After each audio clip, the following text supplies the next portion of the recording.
CostasNarrativeXP presents.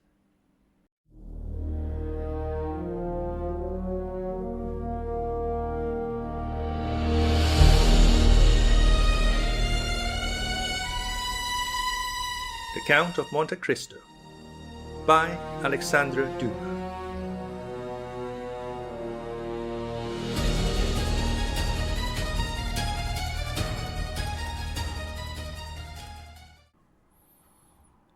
Chapter 92. The Suicide. Meanwhile, Monte Cristo had also returned to town with Emmanuel and Maximilien. Their return was cheerful. Emmanuel did not conceal his joy at the peaceful termination of the affair, and was loud in his expressions of delight. Morrel, in a corner of the carriage, allowed his brother-in-law's gaiety to expend itself in words, while he felt equal inward joy, which, however, betrayed itself only in his countenance. At the Barrière du Trône they met Bertuccio, who was waiting there, motionless as a sentinel at his post. Monte Cristo put his head out of the window, exchanged a few words with him in a low tone, and the steward disappeared. "Count," said Emmanuel, when they were at the end of the Place Royale, "put me down at my door, that my wife may not have a single moment of needless anxiety on my account or yours." "If it were not ridiculous to make a display of our triumph," said Morrel, "I would invite the Count to our house. Besides that, he doubtless has some trembling heart to comfort. So we will take leave of our friend, and let him hasten home." "Stop a moment," said Monte Cristo. "Do not let me lose both my companions. Return, Emmanuel, to your charming wife, and present my best compliments to her. And do you, Morrel, accompany me to the Champs-Élysées." "Willingly," said Maximilien, "particularly as I have business in that quarter." "Shall we wait breakfast for you?" asked Emmanuel. "No," replied the young man. The door was closed, and a carriage proceeded. "See what good fortune I brought you," said Morrel, when he was alone with the Count. "Have you not thought so?" "Yes," said Monte Cristo. "For that reason I wish to keep you near me." "It is miraculous," continued Morrel, answering his own thoughts.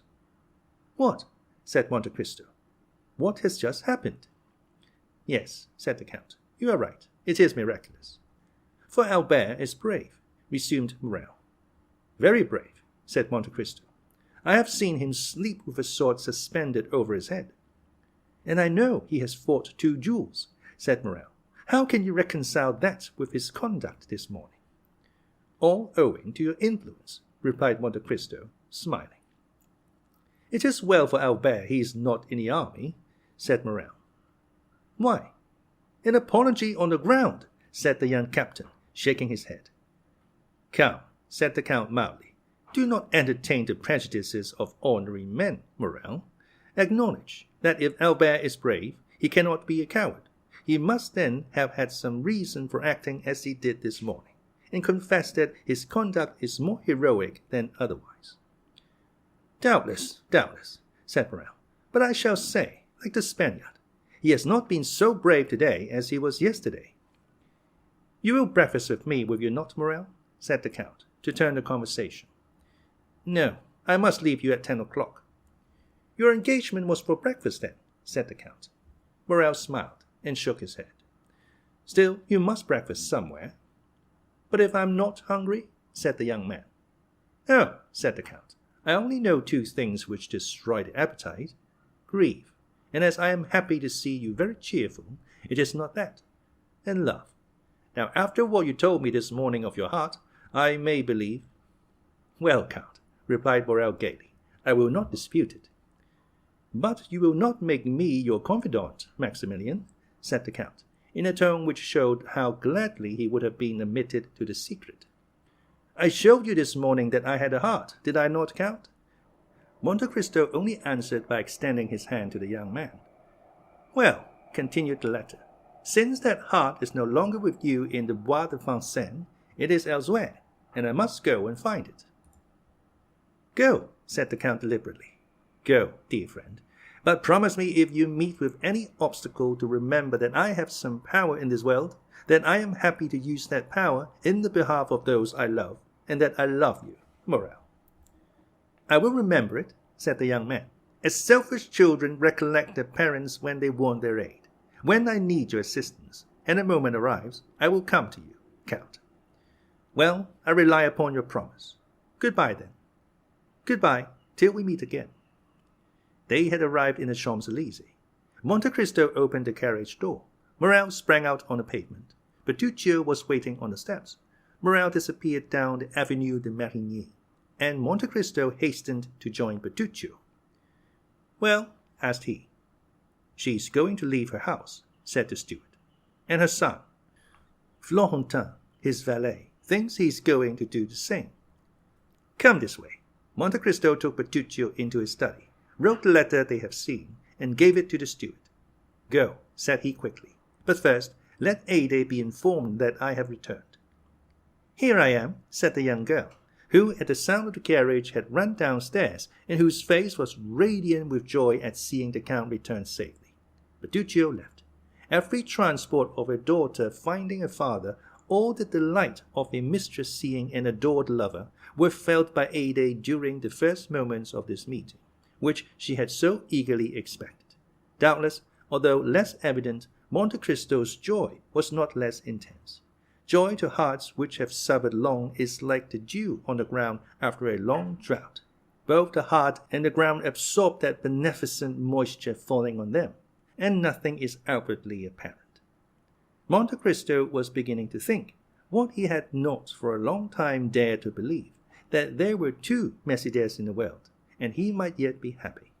His eye, elate with happiness, was reading eagerly the tearful gaze of Haydée, when suddenly the door opened. The Count knit his brow. Monsieur de Morcerf, said Baptistin, as if the name sufficed for his excuse. In fact, the Count's face brightened. Which? Asked he, the Viscount or the Count? The Count. Oh, exclaimed Haydée, is it not yet over? I know not if it is finished, my beloved child, said Monte Cristo, taking the young girl's hands, but I do know you have nothing more to fear. But it is the wretched. That man cannot injure me, Haydée, said Monte Cristo. It was his son alone that there was cause to fear. And what I have suffered, said the young girl, you shall never know, my lord. Monte Cristo smiled. By my father's tomb, said he, extending his hand over the head of the young girl, I swear to you, Haydée, that if any misfortune happens, it will not be to me.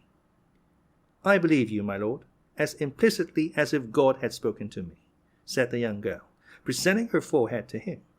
Monte Cristo pressed on that pure, beautiful forehead a kiss which made two hearts throb at once, the one violently, the other secretly.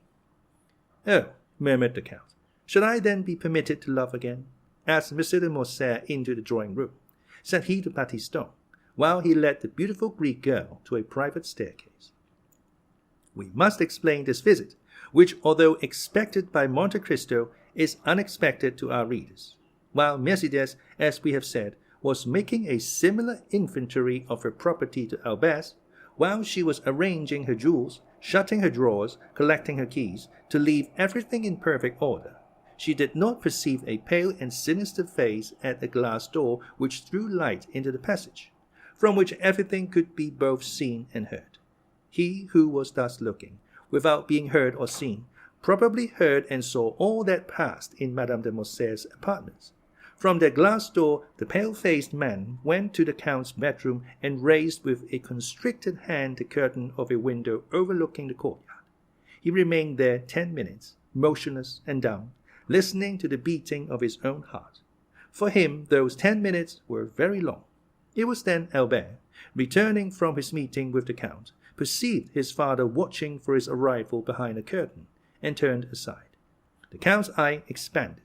He knew Albert had insulted the Count dreadfully, and that in every country in the world such an insult would lead to a deadly duel. Albert returned safely. Then the Count was revenged. An indescribable ray of joy illuminated that wretched countenance like the last ray of the sun before it disappears behind the clouds which bear the aspect, not of a downy couch, but of a tomb. But, as we have said, he waited in vain for his son to come to his apartment with the account of his triumph. He easily understood why his son did not come to see him before he went to avenge his father's honor. But when that was done, why did not his son come and throw himself into his arms? It was then, when the Count could not see Albert, that he sent for his servant, who he knew was authorized not to conceal anything from him. 10 minutes afterwards, General Morcerf was seen on the steps in a black coat with a military collar, black pantaloons, and black gloves. He had apparently given previous orders, for as he reached the bottom step his carriage came from the coach-house ready for him. The valet threw into the carriage his military cloak, in which 2 swords were wrapped, and, shutting the door, he took his seat by the side of the coachman. The coachman stooped down for his orders. "To the Champs-Élysées," said the general. "The Count of Monte Cristo's. Hurry." The horses bounded beneath the whip, and in 5 minutes they stopped before the Count's door. Monsieur de Morcerf opened the door himself, and as the carriage rolled away he passed up the walk, rang, and entered the open door with his servant. A moment afterwards, Baptistin announced the Count of Morcerf to Monte Cristo, and a letter, leading Haydée aside, ordered that Morcerf be asked into the drawing-room. The general was pacing the room the 3rd time when, in turning, he perceived Monte Cristo at the door. "Ah, it is Monsieur de Morcerf," said Monte Cristo quietly. "I thought I had not heard aright." "Yes, it is I," said the Count, whom a frightful contraction of the lips prevented from articulating freely. "May I know the cause which procures me the pleasure of seeing Monsieur de Morcerf so early?" "Had you not a meeting with my son this morning?" asked the general. "I had," replied the Count, "and I know my son had good reasons to wish to fight with you, and to endeavor to kill you." "Yes, sir, he had very good ones, but you see that in spite of them he has not killed me, and did not even fight. Yet he considered you the cause of his father's dishonor, the cause of the fearful ruin which has fallen on my house." "It is true, sir," said Monte Cristo with his dreadful calmness. "A secondary cause, but not the principal. Doubtless you made, then, some apology or explanation." "I explained nothing, and it is he who apologized to me." "But to what do you attribute this conduct?" "To the conviction, probably, that there was one more guilty than I." "And who was that?" "His father." "That may be," said the Count, turning pale, "but you know the guilty do not like to find themselves convicted." "I know it, and I expected this result." "You expected my son would be a coward?" cried the Count. "Monsieur Albert de Morcerf is no coward," said Monte Cristo. "A man who holds a sword in his hand, and sees a mortal enemy within reach of that sword, and does not fight, is a coward. Why is he not here, that I may tell him so?" "Sir," replied Monte Cristo coldly, "I did not expect that you had come here to relate to me your little family affairs. Go and tell Monsieur Albert that, and he may know what to answer you." "Oh, no," said the general, smiling faintly. "I did not come for that purpose. You are right. I came to tell you that I also look upon you as my enemy. I came to tell you that I hate you instinctively, that it seems as if I had always known you, and always hated you, and, in short, since the young people of the present day will not fight, it remains for us to do so. Do you think so, sir?" "Certainly, and when I told you I had foreseen the result, it is the honor of your visit I alluded to." "So much the better. Are you prepared?" "Yes, sir." "You know that we shall fight till one of us is dead," said the general, whose teeth were clenched with rage. "Until one of us dies," repeated Monte Cristo, moving his head slightly up and down. "Let us start, then. We need no witnesses." "Very true," said Monte Cristo. "It is unnecessary. We know each other so well." "On the contrary," said the Count, "we know so little of each other." "Indeed," said Monte Cristo, with the same indomitable coolness. "Let us see. Are you not the soldier Fernand who deserted on the eve of the Battle of Waterloo? Are you not the Lieutenant Fernand who served as guide and spy to the French army in Spain? Are you not the Captain Fernand who betrayed, sold, and murdered his benefactor, Ali? And have not all these Fernands united made Lieutenant General, the Count of Morcerf, peer of France?" "Oh," cried the general, as if branded with a hot iron. Wretch! To reproach me with my shame went about, perhaps, to kill me. No, I did not say I was a stranger to you. I know well, demon, that you have penetrated into the darkness of the past, and that you have read, by the light of what torch I know not, every page of my life. But perhaps I may be more honourable in my shame than you under your pompous coverings. No, no, I am aware you know me, but I know you only as an adventurer sewn up in gold and jewellery.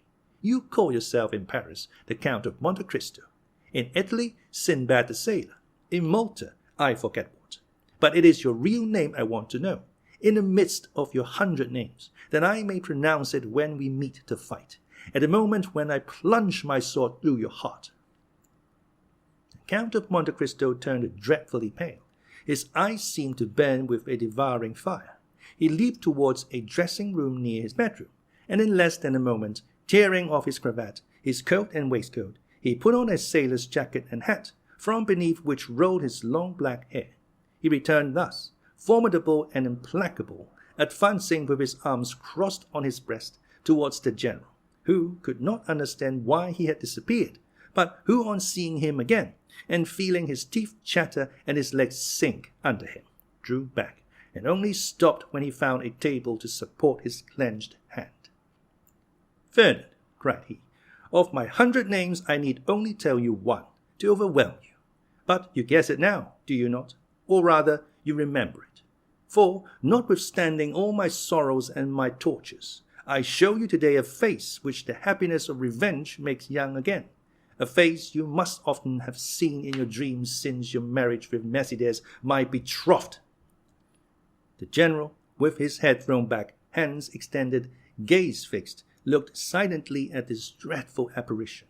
Then, seeking the wall to support him, he glided along close to it until he reached the door, through which he went out backwards, uttering the single, mournful, lamentable, distressing cry. Edmond Dantès. Then, with sighs which were unlike any human sound, he dragged himself to the door, reeled across the courtyard, and falling into the arms of his valet, he said in a voice scarcely intelligible, "Home, home." The fresh air and the shame he felt at having exposed himself before his servants partly recalled his senses, but the ride was short, and as he drew near his house all his wretchedness revived. He stopped at a short distance from the house and alighted. The door was wide open. A hackney coach was standing in the middle of the yard, a strange sight before so noble a mansion. The Count looked at it with terror, but without daring to inquire its meaning, he rushed towards his apartment. 2 persons were coming down the stairs. He had only time to creep into an alcove to avoid them. It was Mercédès leaning on her son's arm and leaving the house. They passed close by the unhappy being, who, concealed behind the damask curtain, almost felt Mercédès' dress brush past him, and his son's warm breath pronouncing these words, "Courage, mother, come, this is no longer our home." The words died away. The steps were lost in the distance. The general drew himself up, clinging to the curtain. He uttered the most dreadful sob which ever escaped from the bosom of a father abandoned at the same time by his wife and son. He soon heard the clatter of the iron step of the hackney coach, then the coachman's voice, and then the rolling of the heavy vehicle shook the windows. He darted to his bedroom to see once more all he had loved in the world.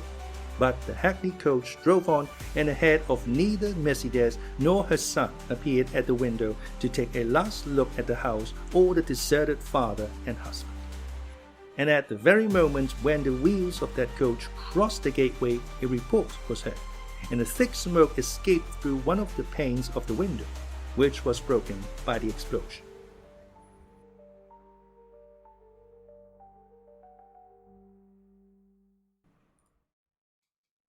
Chapter 93. Valentine. We may easily conceive where Morrel's appointment was. On leaving Monte Cristo, he walked slowly towards Villefort. We say slowly, for Morrel had more than half an hour to spare to go 500 steps. But he had hastened to take leave of Monte Cristo because he wished to be alone with his thoughts. He knew his time well. the hour when Valentine was giving Noirtier his breakfast, and was sure not to be disturbed in the performance of this pious duty. Noirtier and Valentine had given him leave to go twice a week, and he was now availing himself of that permission. He arrived. Valentine was expecting him.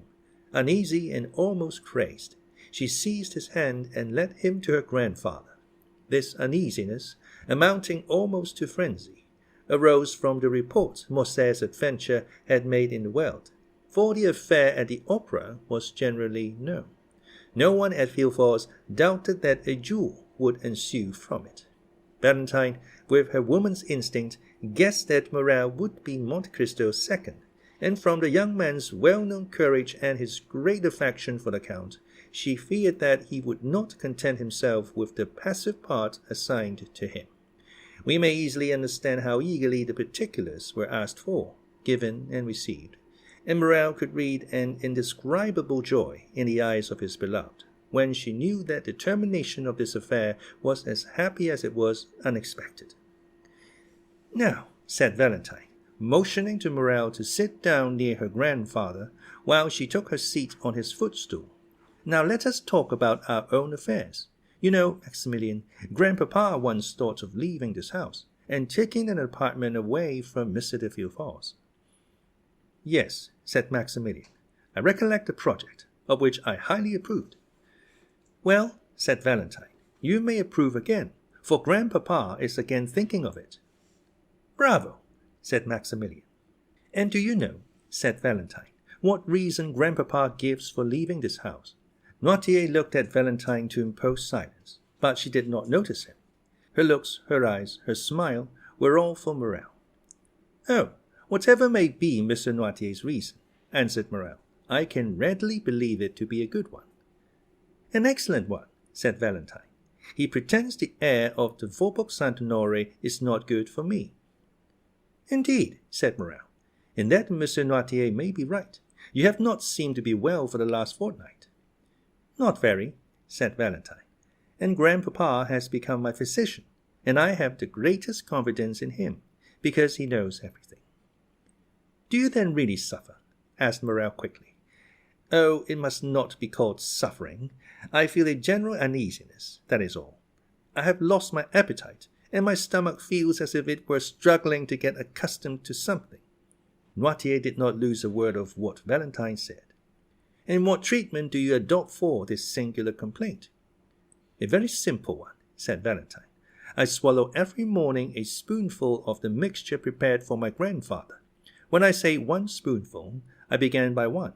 Now I take 4. Grandpapa says it is a panacea."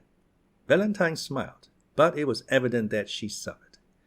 Maximilien, in his devotedness, gazed silently at her. She was very beautiful, but her usual pallor had increased. Her eyes were more brilliant than ever, and her hands, which were generally white like mother of pearl, now more resembled wax, to which time was adding a yellowish hue. From Valentine the young man looked towards Noirtier. The latter watched with strange and deep interest the young girl, absorbed by her affection, and he also, like Morrel, followed those traces of inward suffering which were so little perceptible to a common observer that they escaped the notice of everyone but the grandfather and the lover. "But," said Morrel, "I thought this mixture, of which you now take 4 spoonfuls, was prepared for Monsieur Noirtier?" "I know it is very bitter," said Valentine, "so bitter that all I drink afterwards appears to have the same taste." Noirtier looked inquiringly at his granddaughter. "Yes, Grandpapa," said Valentine, "it is so. Just now, before I came down to you, I drank a glass of sugared water. I left half, because it seemed so bitter." Noirtier turned pale, and made a sign that he wished to speak. Valentine rose to fetch the dictionary. Noirtier watched her with evident anguish. In fact, the blood was rushing to the young girl's head already. Her cheeks were becoming red. "Oh," cried she, without losing any of her cheerfulness, "this is singular. I can't see. Did the sun shine in my eyes?" And she leaned against the window. "The sun is not shining," said Morrel, more alarmed by Noirtier's expression than by Valentine's indisposition. He ran towards her. The young girl smiled. "Cheer up," said she to Noirtier. "Do not be alarmed, Maximilien. It is nothing, and has already passed away. But listen, do I not hear a carriage in the courtyard?" She opened Noirtier's door, ran to a window in the passage, and returned hastily. "Yes," said she, "it is Madame Danglars and her daughter, who have come to call on us. Goodbye. I must run away, for they would send here for me. Or rather, farewell till I see you again. Stay with grandpapa, Maximilien. I promise you not to persuade them to stay." Morrel watched her as she left the room. He heard her ascend the little staircase which led both to Madame de Villefort's apartments and to hers. As soon as she was gone, Noirtier made a sign to Morrel to take the dictionary. Morrel obeyed. Guided by Valentine, he had learned how to understand the old man quickly.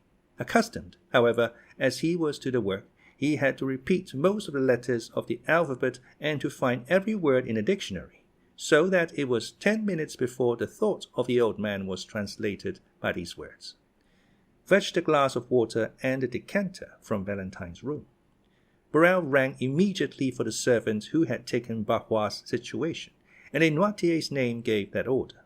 The servant soon returned. The decanter and the glass were completely empty.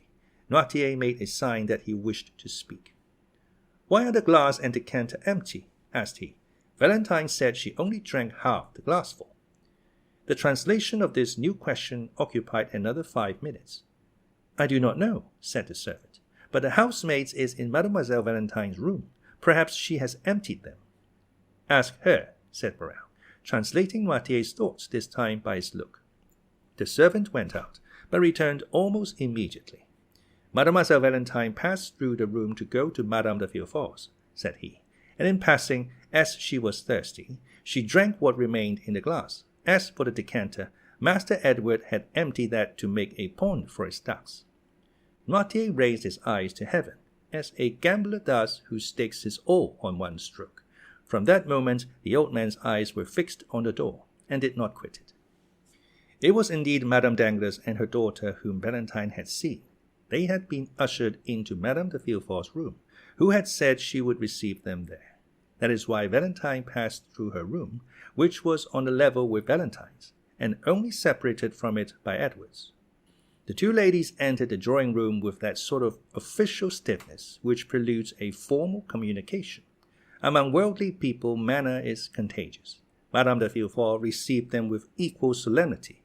Valentine entered at this moment, and the formalities were resumed. "My dear friend," said the Baroness, while the two young people were shaking hands, "I and Eugenie are come to be the first to announce to you the approaching marriage of my daughter with Prince Cavalcanti." Danglars kept up the title of Prince. The popular banker found that it answered better than Count. "Allow me to present you my sincere congratulations," replied Madame de Villefort. "Prince Cavalcanti appears to be a young man of rare qualities." "Listen," said the Baroness, smiling. "Speaking to you as a friend, I can say that the prince does not yet appear all he will be. He has about him a little of that foreign manner by which French persons recognize, at first sight, the Italian or German nobleman. Besides, he gives evidence of great kindness of disposition, much keenness of wit, and as to suitability. Mr. Danglars assures me that his fortune is majestic. That is his word." "And then," said Eugenie, while turning over the leaves of Madame de Villefort's album, "add that you have taken a great fancy to the young man." "And," said Madame de Villefort, "I need not ask you if you share that fancy." "I," replied Eugenie with her usual candor. "Oh, not the least in the world, madame. My wish was not to confine myself to domestic cares, or the caprices of any man, but to be an artist, and consequently free in heart, in person, and in thought." Eugenie pronounced these words with so firm a tone that the color mounted to Valentine's cheeks. The timid girl could not understand that vigorous nature which appeared to have none of the timidities of women. "At any rate," said she, "since I am to be married whether I will or not, I ought to be thankful to Providence for having released me from an engagement with Mr. Albert de Morcerf, or I should this day have been the wife of a dishonored man." "It is true," said the Baroness, with that strange simplicity sometimes met with among fashionable ladies, and of which plebeian intercourse can never entirely deprive them. It is very true that had not the Morcerfs hesitated, my daughter would have married Monsieur Albert. The general depended much on it. He even came to force Monsieur Danglars. We have had a narrow escape. But, said Valentine timidly, does all the father's shame revert upon the son? Monsieur Albert appears to me quite innocent of the treason charged against the general. Excuse me, said the implacable young girl. Monsieur Albert claims and well deserves his share. It appears that after having challenged Monsieur de Monte Cristo at the opera yesterday, he apologized on the ground today. Impossible, said Madame de Villefort. Ah, my dear friend, said Madame Danglars, with the same simplicity we before noticed. It is a fact. I heard it from Mr. Debray, who was present at the explanation. Valentine also knew the truth, but she did not answer. A single word had reminded her that Morrel was expecting her in M. Noirtier's room. Deeply engaged with a sort of inward contemplation, Valentine had ceased for a moment to join in the conversation. She would, indeed, have found it impossible to repeat what had been said the last few minutes, when suddenly Madame Danglars' hand, pressed on her arm, aroused her from her lethargy. "What is it?" said she, starting at Madame Danglars' touch as she would have done from an electric shock. "It is, my dear Valentine," said the Baroness, "that you are, doubtless, suffering." "I," said the young girl, passing her hand across her burning forehead. "Yes, look at yourself in that glass. You have turned pale and then red successively, 3 or 4 times in 1 minute." "Indeed," cried Eugenie, "you are very pale." "Oh, do not be alarmed. I have been so for many days." Artless as she was, the young girl knew that this was an opportunity to leave, and besides, Madame de Villefort came to her assistance. "Retire, Valentine," said she. "You are really suffering, and these ladies will excuse you. Drink a glass of pure water. It will restore you." Valentine kissed Eugenie, bowed to Madame Danglars, who had already risen to take her leave, and went out.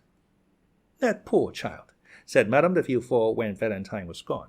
"She makes me very uneasy, and I should not be astonished if she had some serious illness."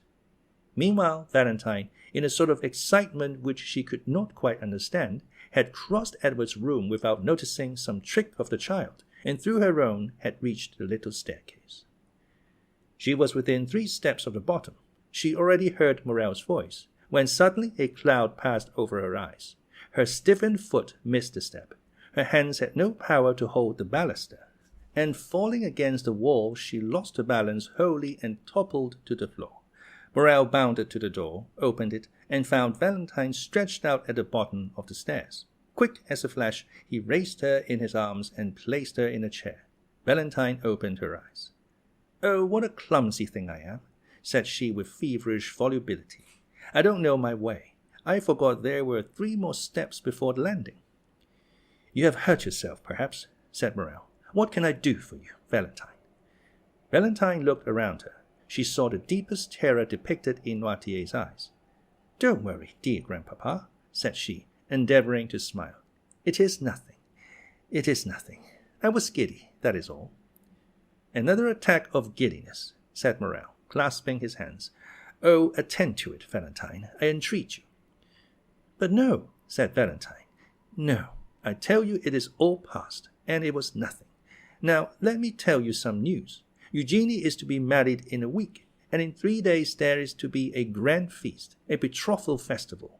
We are all invited, my father, Madame de Villefort, and I, at least. I understood it so. When would it be our turn to think of these things? Oh, Valentine, you who have so much influence over your grandpapa, try to make him answer soon." "And do you," said Valentine, "depend on me to stimulate the tardiness and arouse the memory of grandpapa?" "Yes," cried Morrel.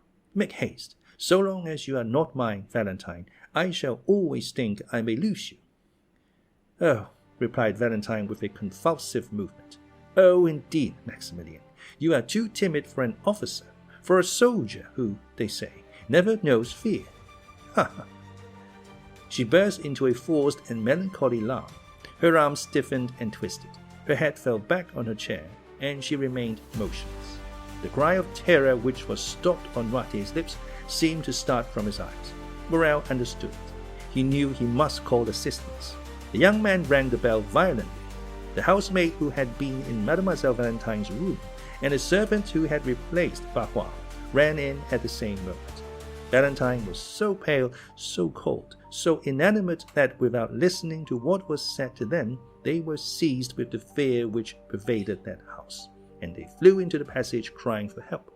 Madame Danglars and Eugenie were going out at that moment. They heard the cause of the disturbance. "I told you so," exclaimed Madame de Villefort. "Poor child."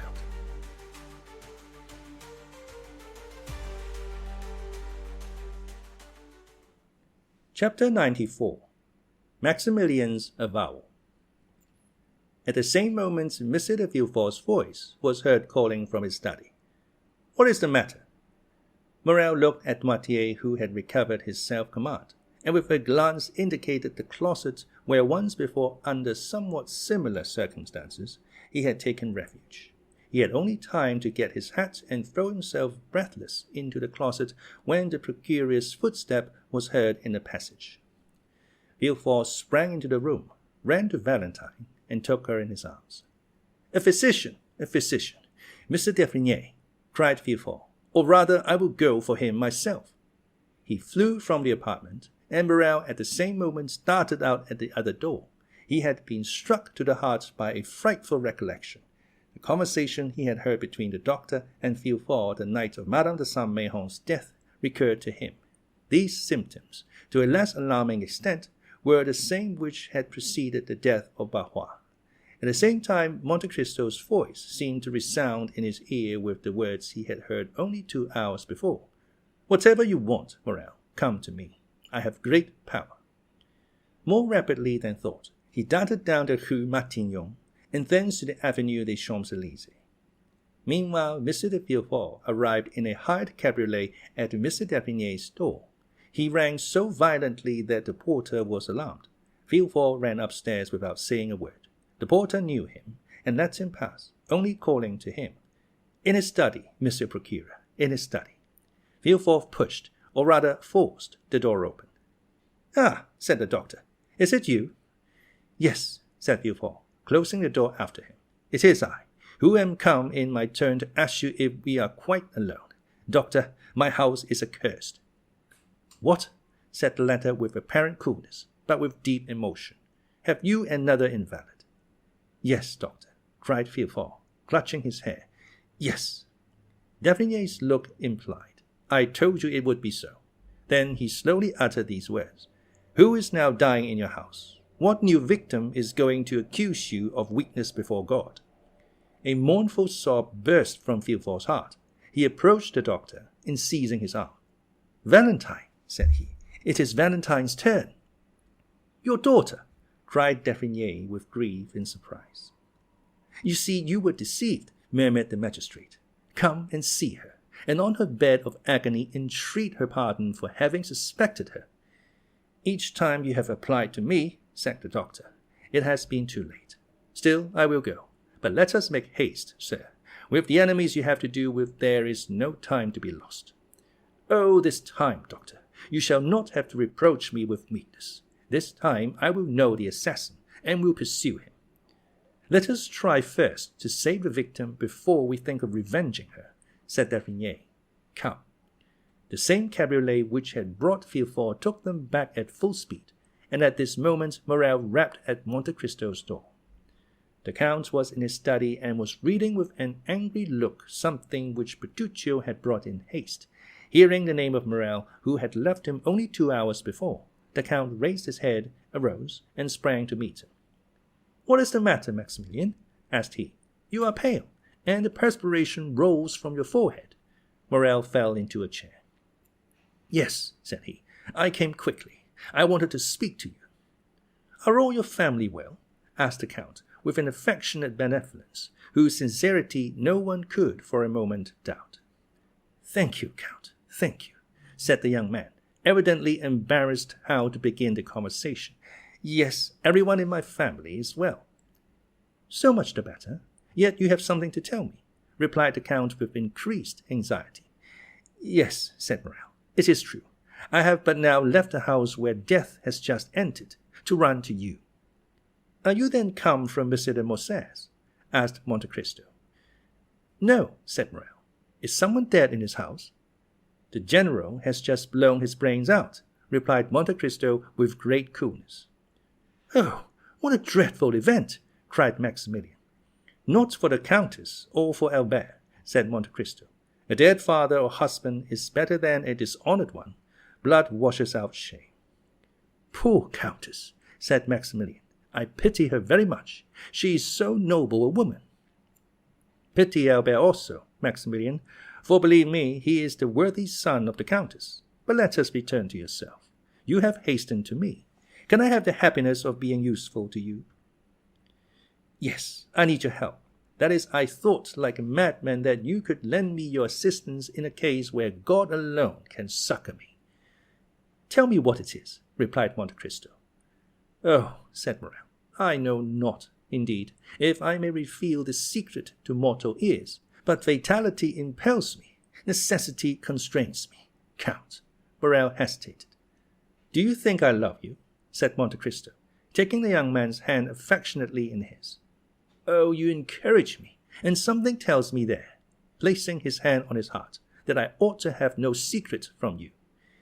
You are right, Morrel. God is speaking to your heart, and your heart speaks to you. Tell me what it says. Count, will you allow me to send Baptistin to inquire after someone you know? I am at your service, and still more my servants. Oh, I cannot live if she is not better. Shall I ring for Baptistin? No, I will go and speak to him myself. Morrel went out, called Baptistin, and whispered a few words to him. The valet ran directly. Well, have you sent? Asked Monte Cristo, seeing Morrel return. Yes, and now I shall be more calm. You know I am waiting, said Monte Cristo, smiling. Yes, and I will tell you. One evening I was in a garden. A clump of trees concealed me. No one suspected I was there. 2 persons passed near me. Allow me to conceal their names for the present. They were speaking in an undertone, and yet I was so interested in what they said that I did not lose a single word. This is a gloomy introduction, if I may judge from your pallor and shuddering, Morrel. Oh, yes, very gloomy, my friend. Someone had just died in the house to which that garden belonged. One of the persons whose conversation I overheard was the master of the house, the other the physician. The former was confiding to the latter his grief and fear, for it was the second time within a month that death had suddenly and unexpectedly entered that house, which was apparently destined to destruction by some exterminating angel, as an object of God's anger. Ah, indeed, said Monte Cristo, looking earnestly at the young man, and by an imperceptible movement turning his chair, so that he remained in the shade while the light fell full on Maximilien's face.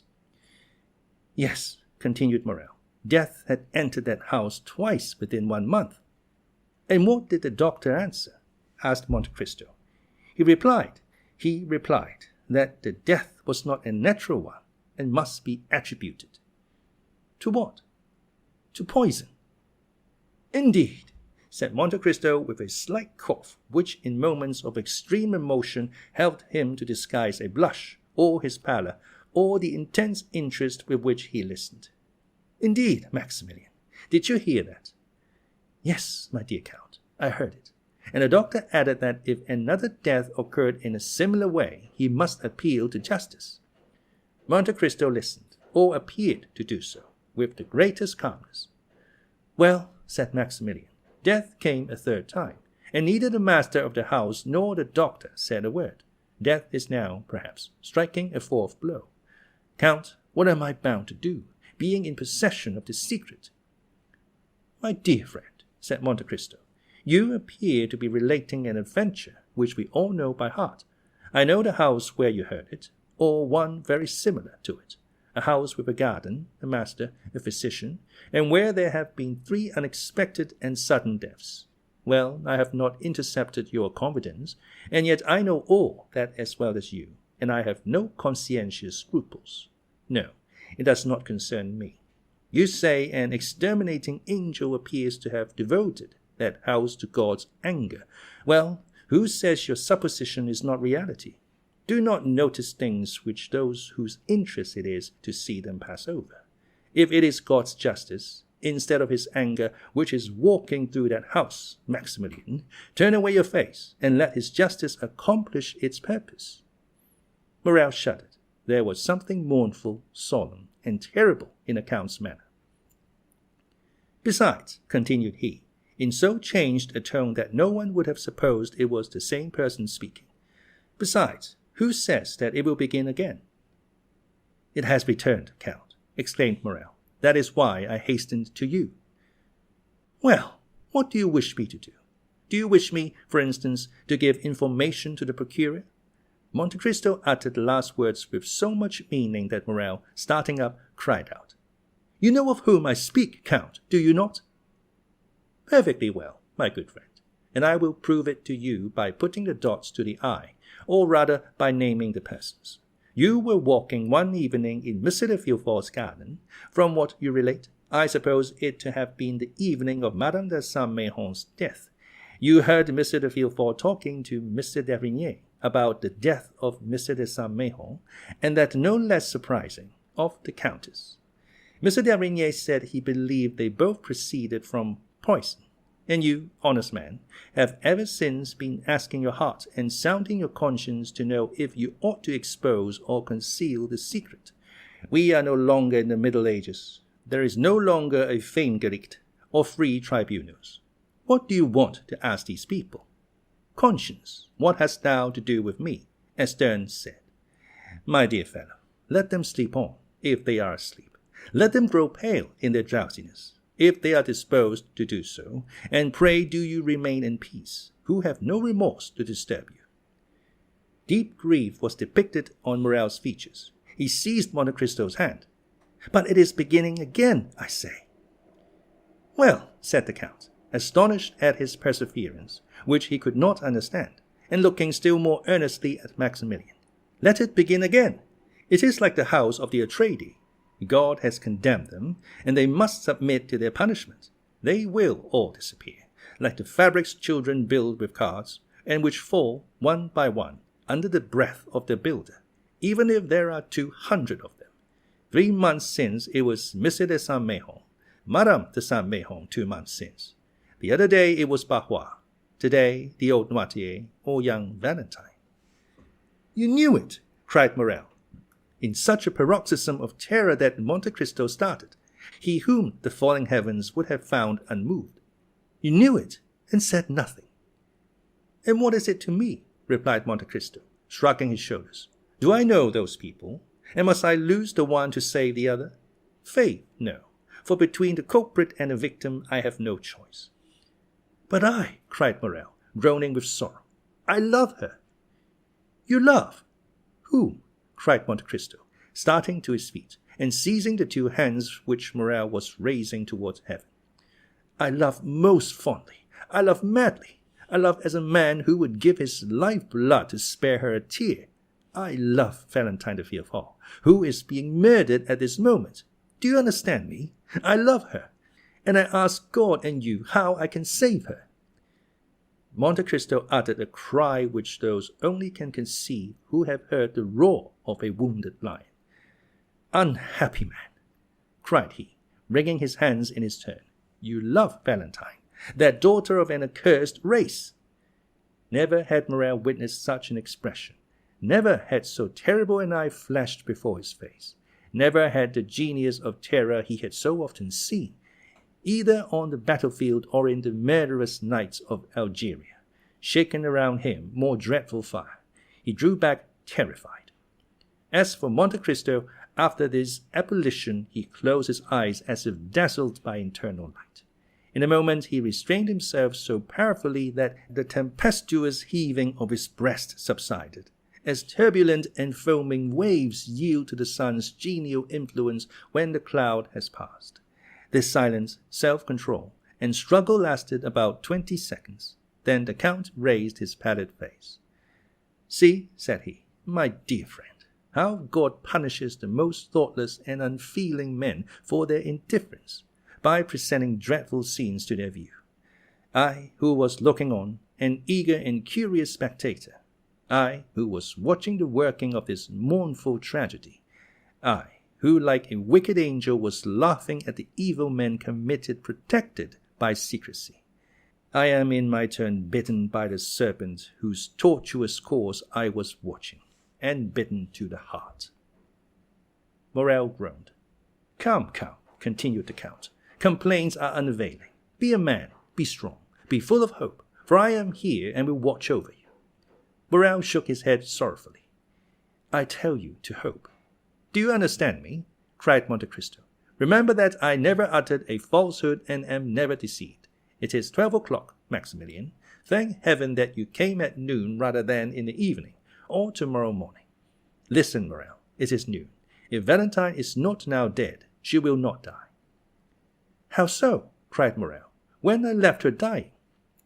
Monte Cristo pressed his hands to his forehead. What was passing in that brain, so loaded with dreadful secrets? What does the angel of light or the angel of darkness say to that mind, at once implacable and generous? God only knows. Monte Cristo raised his head once more, and this time he was calm as a child awaking from its sleep. Maximilien, said he, return home. I command you not to stir. Attempt nothing, not to let your countenance betray a thought, and I will send you tidings. Go.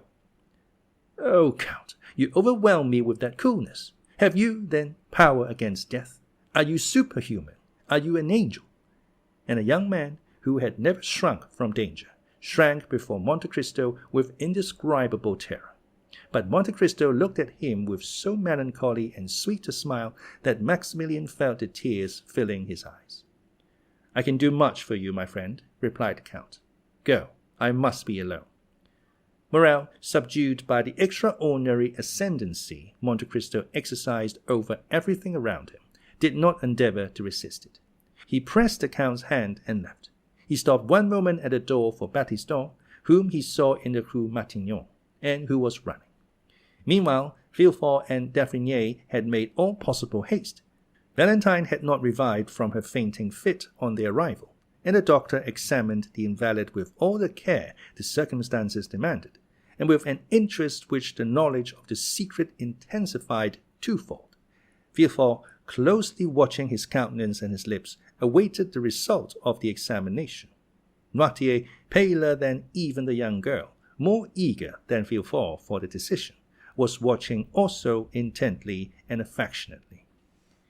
At last D'Avrigny slowly uttered these words. She is still alive. Still, cried Villefort. Oh, doctor, what a dreadful word is that! Yes, said the physician. I repeat it. She is still alive, and I am astonished at it. But is she safe? Asked the father. Yes, since she lives. At that moment D'Avrigny's glance met Noirtier's eye. It glistened with such extraordinary joy, so rich and full of thought, that the physician was struck. He placed the young girl again on a chair. Her lips were scarcely discernible. They were so pale and white, as well as her whole face, and remained motionless, looking at Noirtier, who appeared to anticipate and command all he did. Sir, said D'Avrigny to Villefort, call Mademoiselle Valentine's maid, if you please. Villefort went himself to find her, and D'Avrigny approached Noirtier. Have you something to tell me? Asked he. The old man winked his eyes expressively, which we may remember was his only way of expressing his approval. Privately?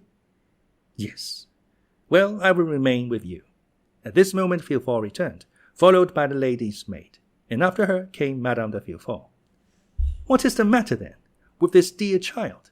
She has just left me, and she complained of being indisposed, but I did not think seriously of it.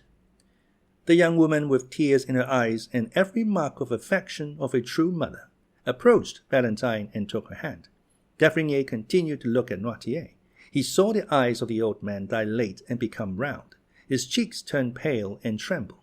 The perspiration stood in drops upon his forehead. Ah, said he, involuntarily following Noirtier's eyes, which were fixed on Madame de Villefort, who repeated, This poor child would be better in bed.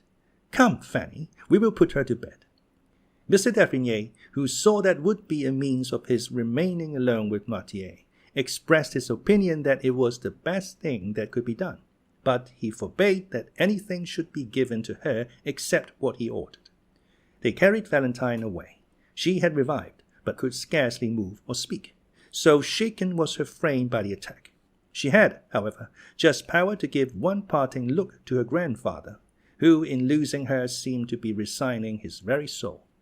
D'Avrigny followed the invalid, wrote a prescription, ordered Villefort to take a cabriolet, go in person to a chemist to get the prescribed medicine, bring it himself, and wait for him in his daughter's room. Then, having renewed his injunction not to give Valentine anything, he went down again to Noirtier, shut the doors carefully, and after convincing himself that no one was listening, "Do you," said he, "know anything of this young lady's illness?" "Yes," said the old man. "We have no time to lose. I will question, and do you answer me." Noirtier made a sign that he was ready to answer. "Did you anticipate the accident which has happened to your granddaughter?" "Yes." D'Avrigny reflected a moment, then approaching Noirtier. "Pardon what I am going to say," added he, "but no indication should be neglected in this terrible situation. Did you see poor Barrois die?" Noirtier raised his eyes to heaven. "Do you know of what he died?" asked d'Avrigny, placing his hand on Noirtier's shoulder. "Yes," replied the old man. "Do you think he died a natural death?" A sort of smile was discernible on the motionless lips of Noirtier. "Then you have thought that Barrois was poisoned?" "Yes." "Do you think the poison he fell a victim to was intended for him?" "No." "Do you think the same hand which unintentionally struck Barrois has now attacked Valentine?" "Yes."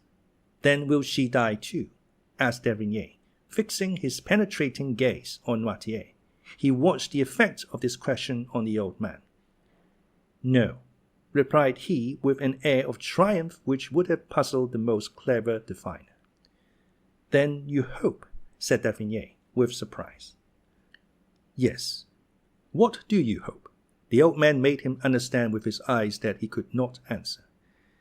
"Ah, yes, it is true," murmured d'Avrigny. Then, turning to Noirtier, "Do you hope the assassin will be tried?" "No." "Then you hope the poison will take no effect on Valentine?" "Yes." "It is no news to you," added d'Avrigny, "to tell you that an attempt has been made to poison her." The old man made a sign that he entertained no doubt upon the subject. "Then how do you hope Valentine will escape?" Noirtier kept his eyes steadfastly fixed on the same spot. D'Avrigny followed the direction and saw that they were fixed on a bottle containing the mixture which he took every morning. "Ah, indeed," said d'Avrigny, struck with a sudden thought. "Has it occurred to you?" Noirtier did not let him finish. "Yes," said he, "to prepare her system to resist poison." "Yes." "By accustoming her by degrees." "Yes, yes, yes," said Noirtier, delighted to be understood. "Of course, I had told you that there was brucine in the mixture I give you." "Yes, and by accustoming her to that poison, you have endeavored to neutralize the effect of a similar poison." Noirtier's joy continued. "And you have succeeded," exclaimed d'Avrigny. "Without that precaution, Valentine would have died before assistance could have been procured. The dose has been excessive, but she has only been shaken by it. And this time, at any rate, Valentine will not die." A superhuman joy expanded the old man's eyes, which were raised towards heaven with an expression of infinite gratitude. At this moment, Villefort returned. "Here, doctor," said he, "is what you sent me for." "Was this prepared in your presence?" "Yes," replied the procureur. "Have you not let it go out of your hands?" "No." D'Avrigny took the bottle, poured some drops of the mixture it contained in a hollow of his hand, and swallowed them. "Well," said he, "let us go to Valentine. I will give instructions to everyone, and you, Monsieur de Villefort, will yourself see that no one deviates from them." At the moment when d'Avrigny was returning to Valentine's room, accompanied by Villefort, an Italian priest of serious demeanor and calm and firm tone, hired for his use the house adjoining the hotel of Monsieur de Villefort. no one knew how the 3 former tenants of that house left it. About 2 hours afterwards, its foundation was reported to be unsafe, but the report did not prevent the new occupant establishing himself there with his modest furniture the same day at 5 o'clock. The lease was drawn up for 3, 6, or 9 years by the new tenant, who, according to the rule of the proprietor, paid 6 months in advance. This new tenant, who, as we have said, was an Italian, was called Il Signor Giacomo Busoni. Workmen were immediately called in, and that same night the passengers at the end of the faubourg saw with surprise that carpenters and masons were occupied in repairing the lower part of the tottering house.